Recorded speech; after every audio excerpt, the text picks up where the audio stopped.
Okay, good day everyone. I greet you all my people. I want to share an important message to you all, a very short one. Now, I want to let you people to know that everything is not spiritual. Every problem is not spiritual. Every problem in a person's life is not caused by spiritual needs. Hmm? It's not spiritual. Every problem doesn't require spiritual solution. It's not everything that requires spiritual solution. What we consider as spiritual may not be spiritual until you discover it yourself. And by this you'll be able to know what works or doesn't work for you, what you should avoid, you should be doing or not be doing regularly, what you should eat and never eat, and so on and so forth. So until you discover what works for you and what doesn't work for you, then you will realize that it's not every problem that needs a spiritual solution. There are some things you can correct physically. That is not a spiritual problem. For example, let's talk about food. There are specific food that are not meant for some people, but they carelessly or unknowingly eat such food, and it continues to hold them down and create further problems for them in life. For example, catfish, titles, crayfish, Fanta, malt, wheat containing food that contain wheat, okra, etc.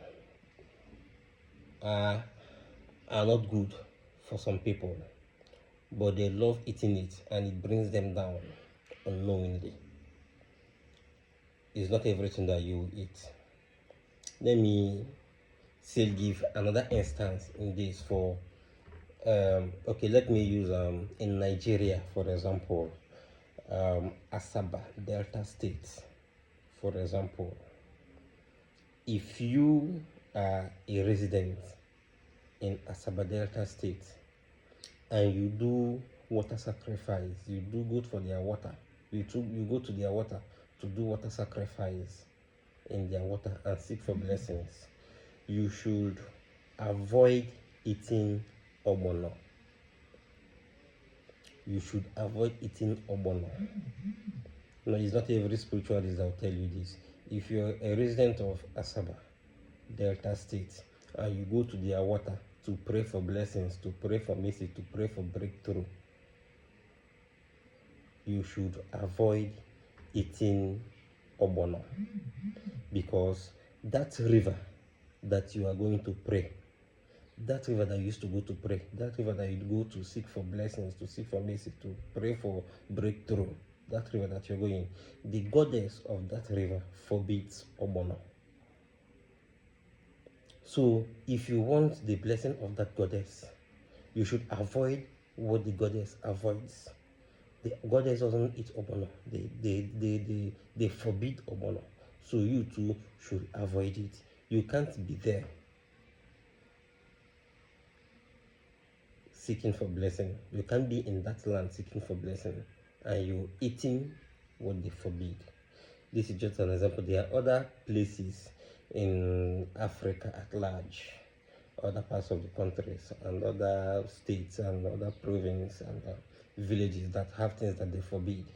So as long as you're there and you need blessing from that land which you're working on, that land that you're stepping your feet on to look for blessings, to look for what you eat, avoid what they avoid, so that you be in good terms with the gods that protects the land, so that you gain their blessing.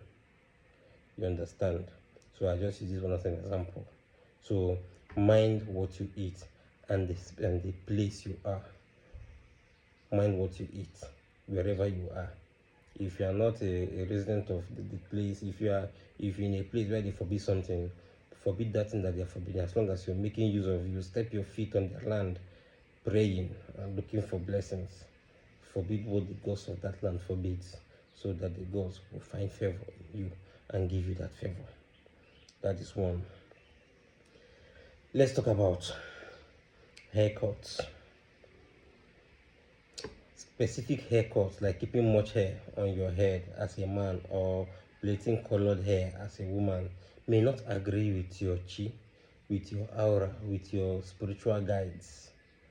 And the more you make these hairstyles, the more spiritual issues you have unknowingly. Some women's aura, chi, their guardian angel, demands that they cut their hair on a low cut. Same with some men. But keeping much hair might be against your chi. So it might be against your chi, your spiritual guide. And it will affect the person. So same thing applicable to men and women.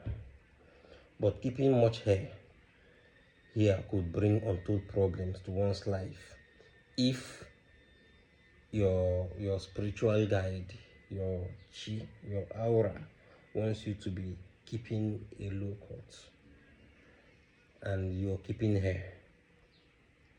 It might bring problems to you, and you might not know. You'll be going around looking for solutions to the problem. Why? You will not know that the problem is within you, is what you cause for yourself. And some other people, their spiritual guide, their chi might want them to keep hair, and they will cut it down. It will also bring problems to that person. For example, anybody that is any strong Obanji, person that have a strong connection with water or river, any strong Obanji should never cut his or her hair to skin. Always leave hairs on your hair.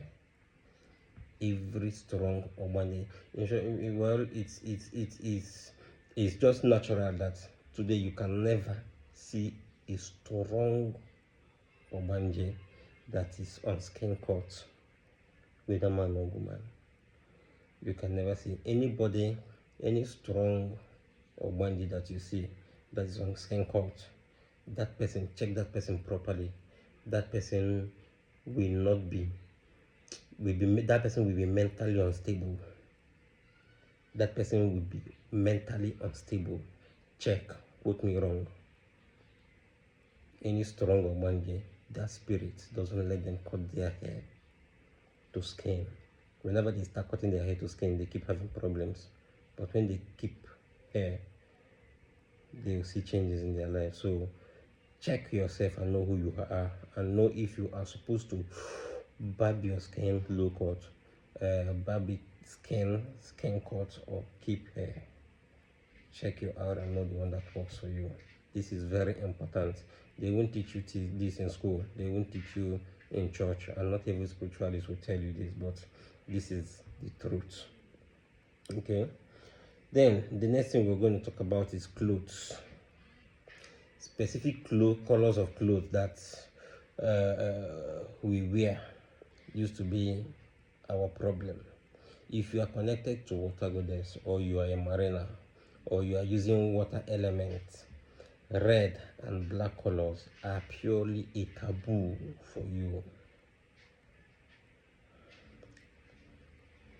Always putting on red and black color, red or black color, it means that you are working against yourself.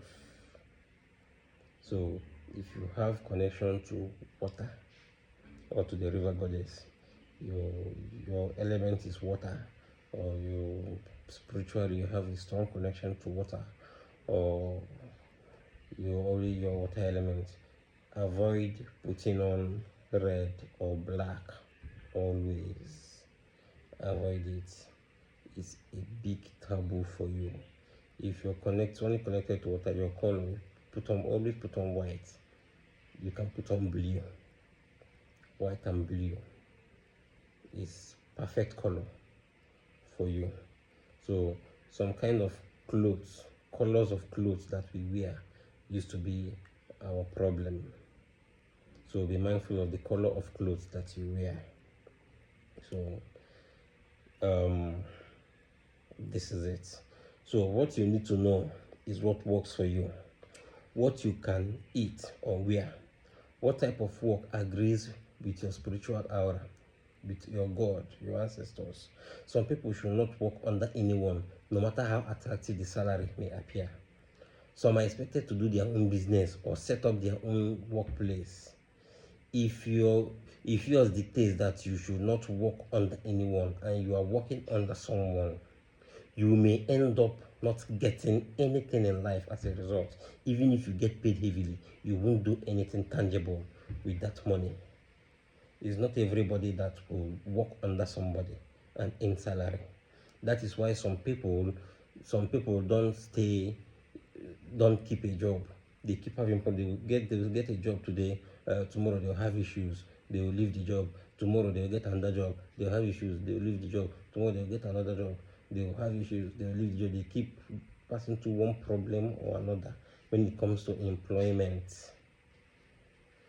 If your case is like this, your spiritual guy doesn't want you to work under someone. You are not supposed to work under someone. You're supposed to start your own work. Be a boss of your own, even if it's selling granite or sachet water on the road.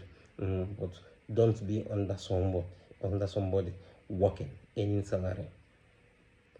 That is why some people keep having unemployment issues for one problem to another. Even there is still some people that are under somebody, they are paying them salary, and year to year they will never have anything tangible doing with their salary. Nothing will come out of it. Even if they are paying you 1 million every month, at the end of the day, you will see that at the end of the year, you will see that all those money that you've been receiving as salary, you've not done anything useful, anything reasonable with it.